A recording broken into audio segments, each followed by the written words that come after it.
All right. Welcome back to Social Sessions, everybody. I recorded this last week by myself and I redid the Yes. intro like 7 times because I didn't like whenever Did I you really? record by myself, I have to repeat things because I just like lose my train of thought or like I think I'm more critical of myself when I record by myself, but also like 4 of the times I said welcome back to cashing in instead of Oh welcome back to yeah. social sessions. Anyways, so welcome back to social sessions. We got Tara and I. We are Mhm. talking about influencer do's and don'ts. And I feel like we've talked about influencer marketing before, but things change. Things constantly change within influencer marketing, which we're actually kind of going to talk about today as we go into these do's and don'ts about how things have shifted. Like some of the don'ts were acceptable a few years ago and vice versa. Like Yeah. some of the do's were things that you probably like wouldn't have done a few years ago. So, we're going to kind of give you Yep. just a list of your do's, your don'ts, but we are also going to go over, we have two updates for you, and I have thoughts on both of them. So, the first one is that YouTube advises channel managers to not delete clips that they've uploaded. Like, don't delete your videos. So, YouTube product lead Todd, I don't know how to say his last name, said, this was his tweet, YouTubers, don't delete videos unless you have a very, very good reason. When you delete a video, you delete your channel's connection to the audience that watched that video. If you want to maximize your growth, keep your videos public or unlist them if you must. So then they kind of went into like this article kind of breaks it down. And they're Hmm. essentially also saying that um, you should not, if a channel regularly removes videos, it makes it harder for the system to trust that their content will exist or understand what the channel posts about, making it less likely to recommend it, which totally makes sense because if you're posting and then deleting, why would YouTube recommend your channel if they think that video that they're going to recommend isn't going to exist in You 48 paused. Are you hours? there still? Oh, there you are. Yeah. I think that I mean I've noticed that on all platforms, right? When you delete stuff, it almost like you're punished for it. So I'm always so terrified of deleting anything I ever. always, if I I have will to, I archive it, or on TikTok, yeah. I change it to only where I can see it. I hardly ever delete things, but I will change things. Same thing with YouTube. Like if you just make it private, I think that's better than Mhm. completely deleting it. Yeah. I also like kind of in this same tune though, like I don't think you need to be overly critical of your content either. If you delete something because it like maybe there was an error in it or like the date was wrong or the time or the price was wrong or whatever. Like something like that, sure that makes sense that you need to remove it. But I think sometimes people will delete things because they don't get the views that they want it to or the engagement that they want it to. First of all, that can come later. I think we've all seen that lately is that like on all platforms, if you don't go viral or you don't get the number of views you want in the first 24 hours, that doesn't mean the content is going to perform poorly. There's still a chance for it to do well. Um, but yeah, Yeah. I don't think you need to be so critical that you're deleting videos. Yeah. And it's usually something so small that nobody is going to Exactly. notice. How about that? Like we're so critical and then we're like no one Yeah, noticed. No one exactly. noticed. And also, to be honest, sometimes if they do, it depends on what it is, but like if it's like a spelling error, it might actually Mhm. help your engagement. Like I actually saw someone talk Mhm. about this the other day. Just know that if you ever see a spelling error from me, it's never intentional. It's because I don't know how to spell.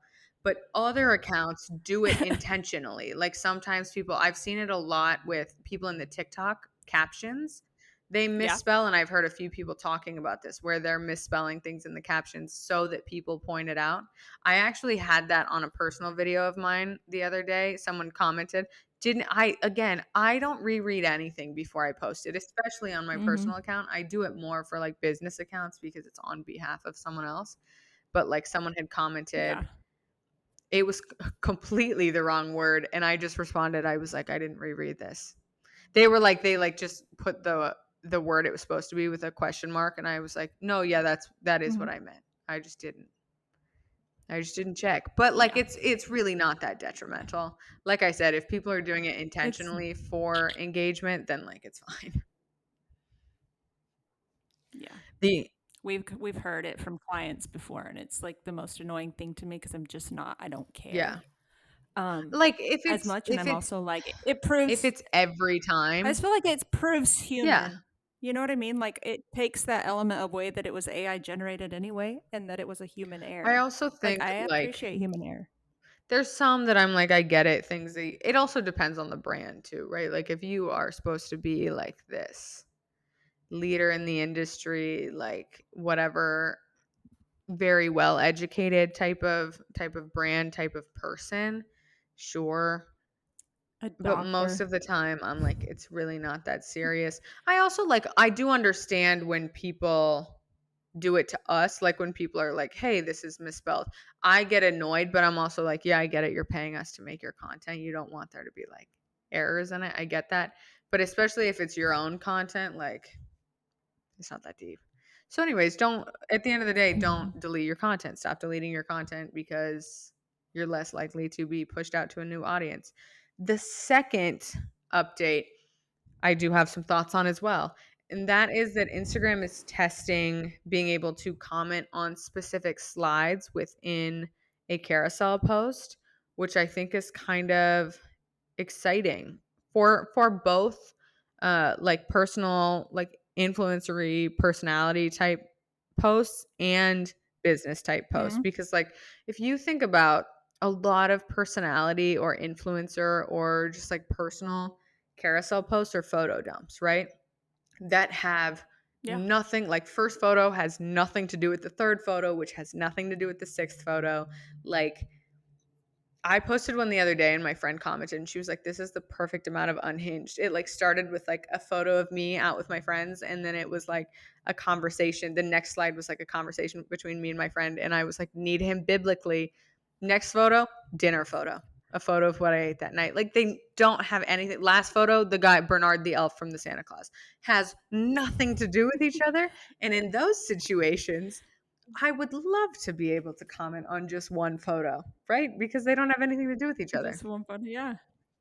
And Exactly. even That will be same interesting. with like business accounts, especially because I think a lot of business accounts typically use carousels as a way to like educate, right? The first one Mhm. will typically be the Yeah. topic and then it'll be your tips or whatever on the next pages. So that I actually think it could be potentially more beneficial on those types of posts because I think there's more room for conversation, like more room to start Yeah. conversations because each slide again is something completely different but has a different like tip or a different whatever, however you want to present it, but I do think it's a better conversation starter.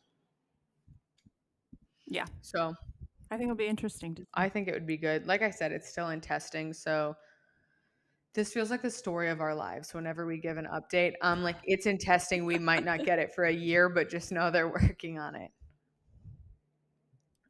And you may get it, and I may Yep. I not. still don't have the new fonts on Instagram. Do you have them on I any of your have them accounts? Any of the business on accounts? Sandy's account and I have them on the TJ account. I do not have it on my personal account. So I have it on some company accounts. I don't have it on my personal account. I swear to God, my personal account is like the last to get any updates. I That's not never fair. get them. Okay, Well, now we're gonna move to the do's and the don'ts. But we're gonna start with the do's, things that you should do within okay. influencer marketing. The first one is Is this from go ahead. this is for businesses or for influencers or both? Oh, it's mostly for from the business perspective. Yeah, it's Mhm. basically there's a few that I think you can run with as an influencer or as a creator. Actually, I mean, I think you'll benefit from like if you're learning if these are new. Yeah, benefit from just the yeah, just I benefit think from them. both can benefit, but it is a little bit more on the business side. So, number 1 is establish long-term partnerships. This is one that I think has changed a little bit. I think you saw a lot more one-off partnerships in the past, and I think just due to Mhm. the nature of influencer marketing and how it's been around longer, people see through that a little bit more. So Yeah. those one-off partnerships really don't do a ton unless like the only way I could see this being beneficial really, and this is like even then I don't know if it works, is like if you're working with someone huge, right? Like a Kylie Jenner, a like Kim Kardashian, a Justin Bieber, like someone with millions and millions and millions of people, and just using it more as like commercial space than conversions, right? Like you just want people to hear about your brand, but even then you probably can't afford that space, right? That's for brands that are paying $20,000 for one post, right? To get in front of X amount of people. So like those are kind of the only situations where I think one-off partnerships can work.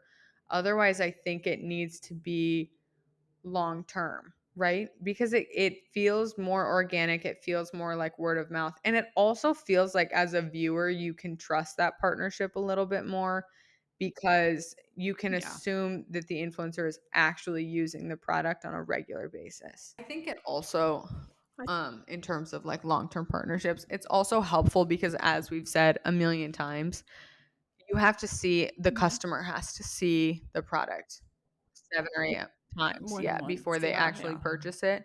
So they're more likely to have seen the product several times if it's with the same influencer, right? Versus like doing this big, not to say this there's still some benefits to doing like large campaigns, right? But instead of just giving every like 20 influencers your product to post one time, that doesn't feel like it does a ton versus like doing 3-month contracts with 10 influencers.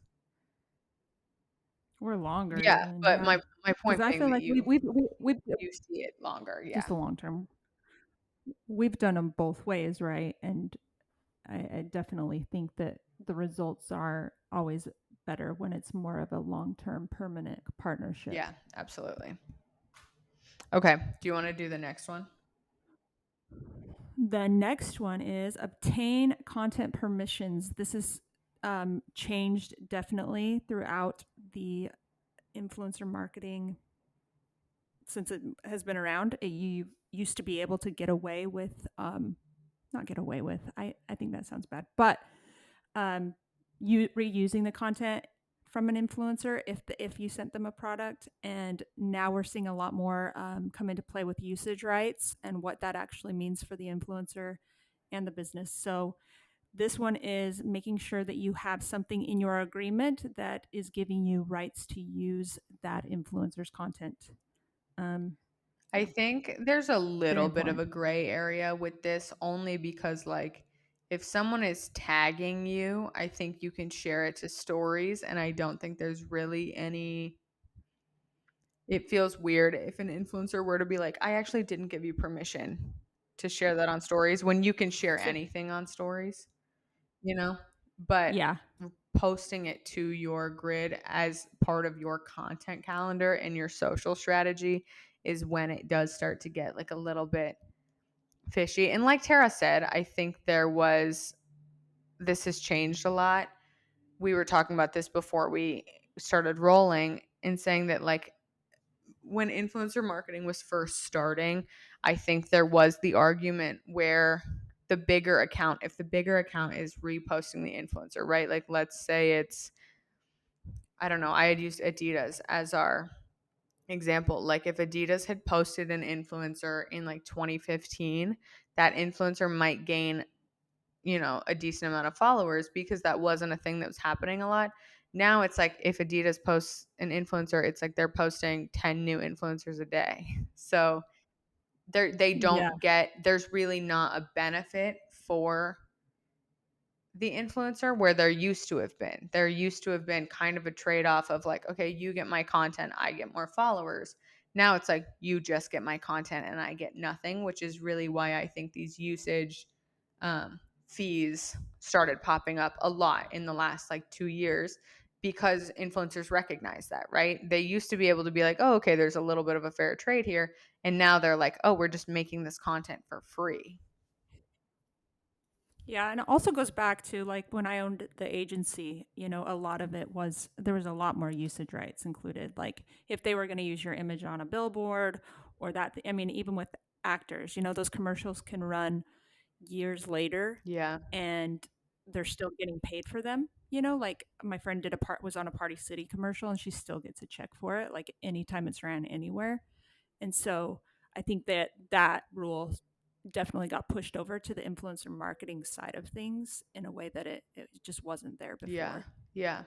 I do appreciate, like, from our perspective as an agency, we had one client who they killed it with the influencer agreements. Like, whenever I would go through their Dropbox or their whatever software they used, their filing system they used, they had it all of their influencers, like any of the content, by 3-month usage agreements, 6-month usage agreements, like unlimited, essentially, like we own this for however long. They really had it filed by how long you could use this content and like the date that it started, which, as the person doing their content, that was so helpful for me. Yeah, But for just sure. making sure that you have those rights and you include it in your contract, because like I said, it's really about being fair to everybody. So as the company, obviously you want to use the content where your product or your service is used, but you also have to recognize that making that content took time and you need to essentially pay someone for that time. Yeah, and that can be negotiated, right? Like it could be you could I mean, even when people offer to pay you for the usage rights, like I'm like, sure. You know what I mean? Like you offered. I just appreciate them noticing it in general and Yeah. offering it as an Yeah. option.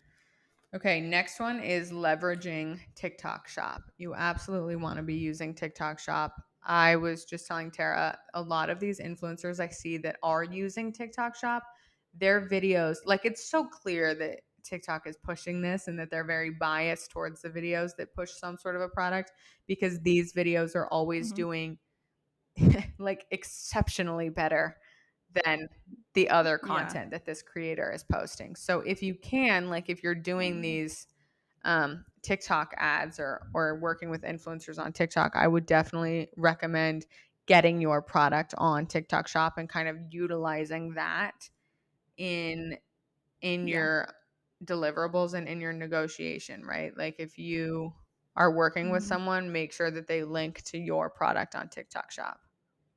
I think you're really going to get the most bang for your buck Yeah. there. That is an Do you interesting think thing. that applies to? Sorry, really quickly. Go ahead. That feels interesting because I don't know if influencers, because it's so new, I don't know if they're charging differently to link on TikTok Shop. Like, I don't know if that's an additional fee, you know? Yeah, I don't either.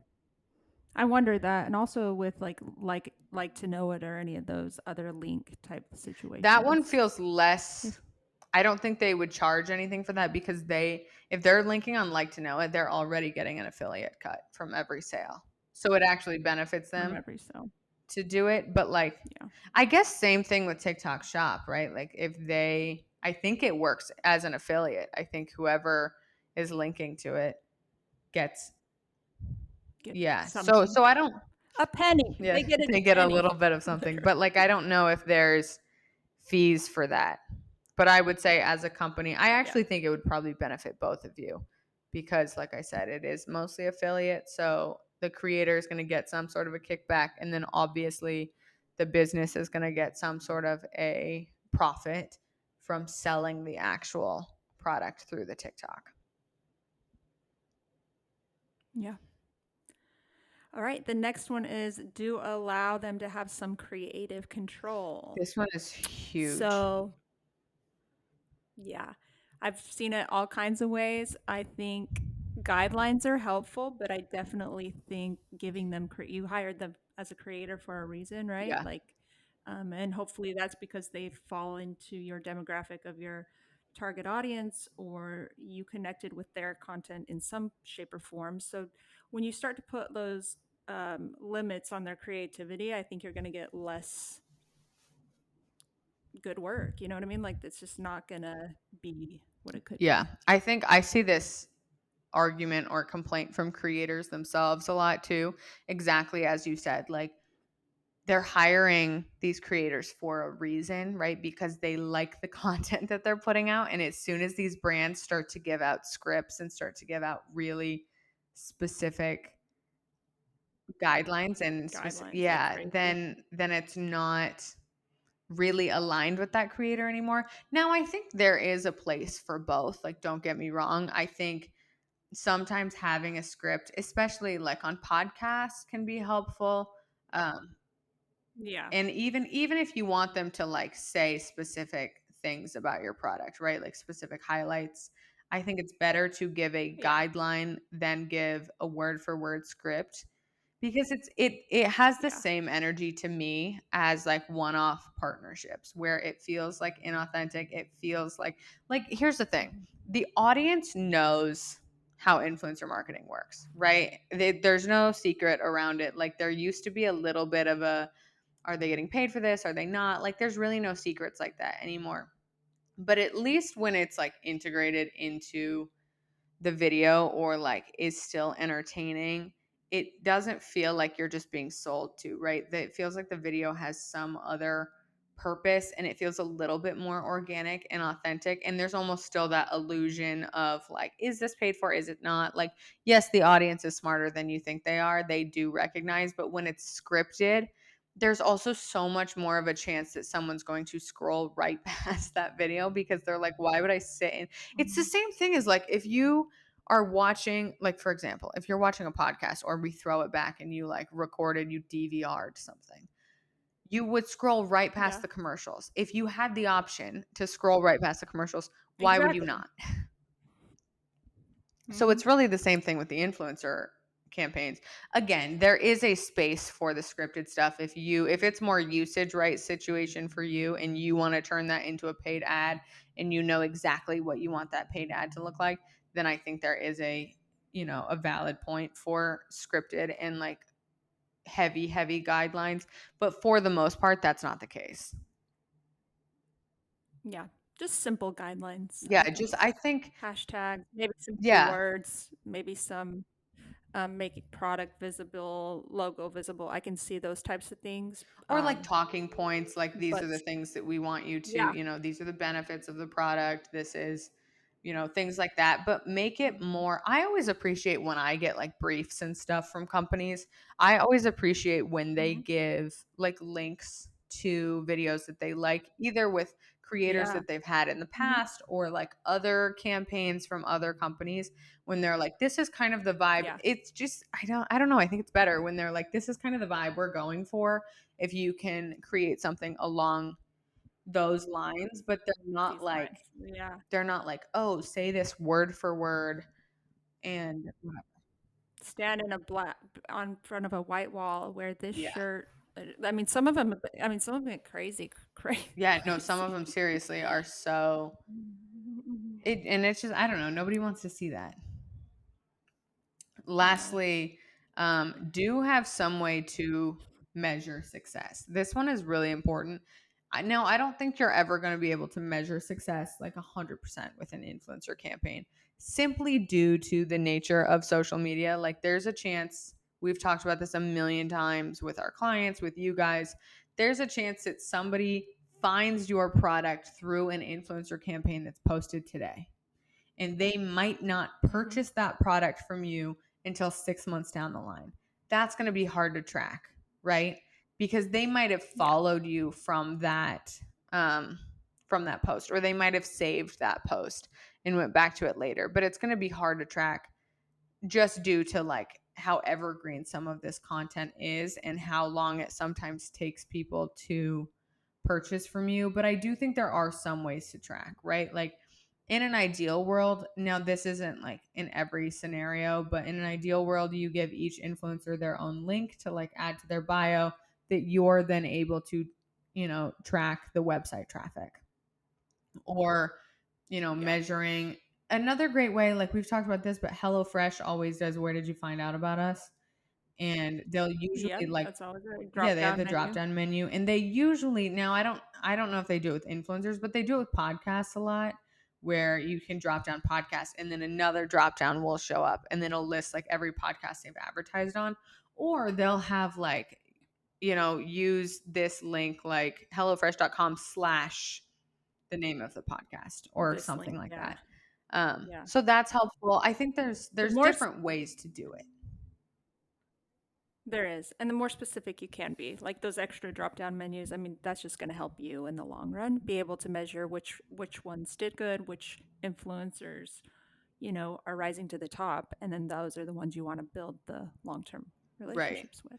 And I think also just looking at the metrics from each individual post, but I also think there's something to be said about if you do get the usage rights and you post it on your own account, like maybe that'll do better too. Because there are some times, which we'll get into the micro influencers of it all, but there are some times where you're kind of hiring more so due to content than just influence.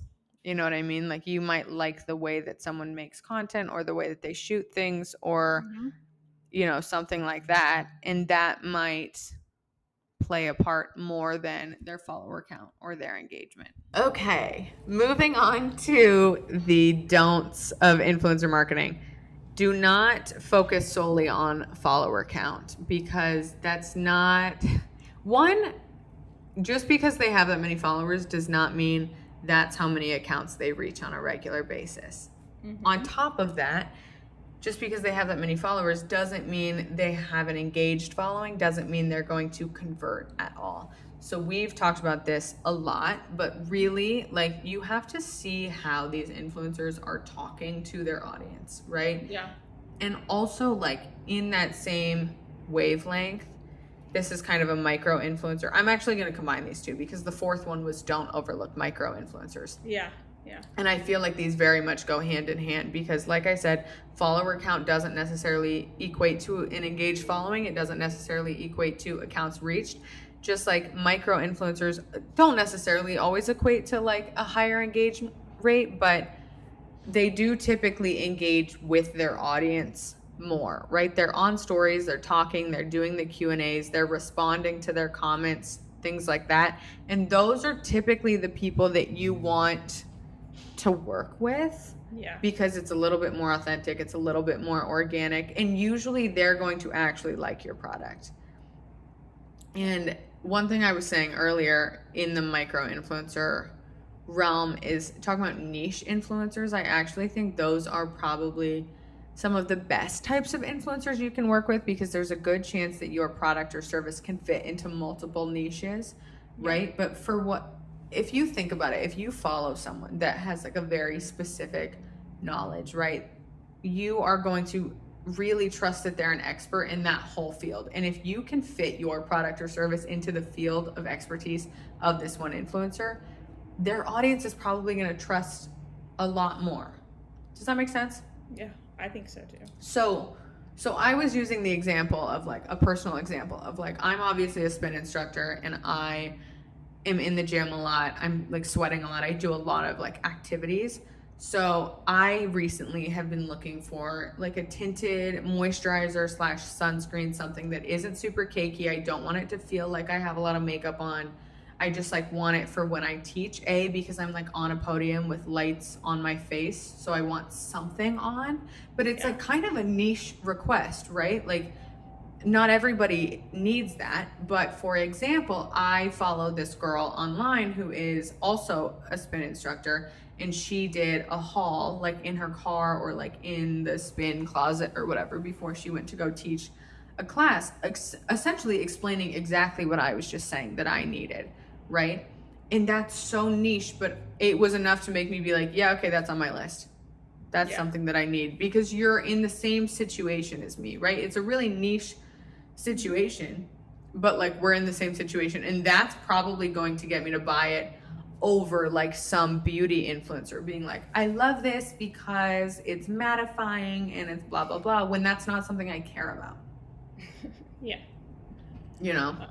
But again, when I say like the niches too, like just because she's advertising this product as like a fitness instructor doesn't mean that the beauty influencers can't also influence with it and advertise it and market that product. It's just going to be marketed differently. Yeah. You know? So I actually think those have a lot more like value and connection. I guess I think it's marketing more on connection and niche requests. Yeah. Than just like follower count. Yeah, I don't think follower count applies really at all anymore, honestly. Like even Agreed. going back to Andy's stuff, you know, my daughter has a following, but her audience is so disengaged because she's been so inactive for so long, that to reignite that, it would take a lot of work and a lot of uh, her talking to her audience and rebuilding that again. And so a lot of these people, and again, it's so easy to buy. It's just hard to know what's true. So when you can actually see the influencer engaging with their audience, that's a good indication that um, they're talking to somebody. So, Yeah. you know what I mean? Yeah.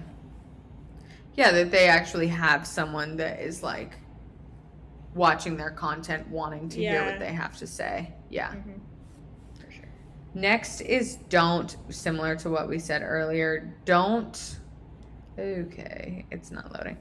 Don't use influencer content without permission. So, really similar as to what we were talking about with like usage rights and things like that, Mm-hmm. but it does get a little bit murky. I saw, for example, if you guys know who Manny MUA is, the makeup artist, he was talking about this the other day, how he has someone running his brand's socials, Mm-hmm. and someone had tagged this like micro influencer, had tagged them in a post that she did, like a reel or a carousel or something like that, and they had reposted it, and she essentially reached out, this micro influencer, and was like, hey, you did not ask me to use that permission, that's my content, like I need you to take it down. And Manny, I guess, went to his social team and he was like, you guys cannot be doing that. And it's the same thing that we were talking about earlier. It's not how it used to be before. I think that would fly because the micro influencer might feel like they're getting something out of the deal, the exposure, the views, the followers, whatever. But that doesn't really happen anymore because influencer marketing has been so normalized, and there's such a saturation of influencers that you're really not getting any sort of exposure. You're really not getting any sort of like followers in return. Yeah, I know. So, and that's not to say you have to pay every single person that you're posting. You just need to get that permission. You need to reach out and be like, hey, saw that you like tagged us. Is it okay if we repost that? Now, they can very well come back and say, my usage rates are X, Y, and Z. Mm-hmm. But you also might have some that are like, yeah, that's fine. You just need to ask. You just, like, really, the baseline is you need to ask, you need to get the permission before you post them. Yep, 100%. Okay. All right.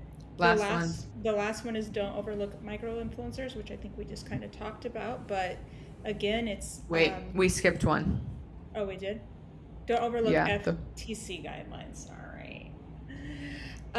Ensure that the influencers disclose their partnership with you and your brand, and conspicuously to avoid potential legal issues and maintain transparency with their audience. So where do you? I mean, we've seen people, even like Kim Kardashian has gotten in trouble for this. Like, we've seen a lot, I think. There's a little bit of a crackdown on this recently, Mm-hmm. of like, Mm-hmm. you have to disclose when this is an ad.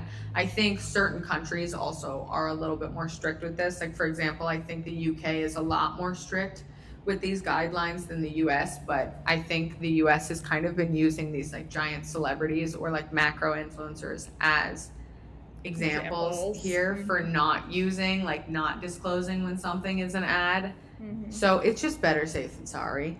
And it's Yeah. really not that hard to like put it in those guidelines. Yeah, put hashtag ad, whatever, whatever the guidelines are. Familiarize with yourself with that and put it in your brief or your guidelines that you're sending over to the influencers, because also some of them might not know. If you're working with micro influencers, some of them might not know that they have to do that. Yeah. So yeah, don't overlook those. Don't overlook those. Do you want to say that? I mean, So we did those- talk about the last one, the don't overlook micro influencers, so that's just going to go combined with the one what you said earlier. Yeah, what we were just talking about, like kind of working into those niches and not necessarily equating follower count to like how valuable they could be. Yeah. Perfect. So, anyways, those are our do's and don'ts kind of updated for 2024. I feel like we did this maybe right when we started the podcast, but again, things have changed so much that, influencer marketing looks a little bit different. It definitely does. Next year we'll come Well, back again. yeah, well, maybe we'll come back in a year or two with more updates for you guys, more do's and don'ts. But for this week, that's all we've got. Would love it if you rate and review the podcast. Also, forgot to tell you guys, Terrah is doing one-on-ones. So if you want a one-on-one and audit from Terrah, Yes. the link will be in the description for the podcast. I told you guys last week we are also taking new clients. If you need someone to help with your social media, you're kind of tired of trying to DIY it, tired of trying to do it on your own, go ahead, apply to work with us. We'll set up a free discovery call with you, really determine like what you need, how we can help you, if we're a good fit. Totally free, and it's about a 15 to 30-minute call. So really no commitment there, but if that sounds like something you need or someone you know needs that, the description or the link will also be in the description. And until next time, you guys, we'll talk to you later. Talk later. Bye.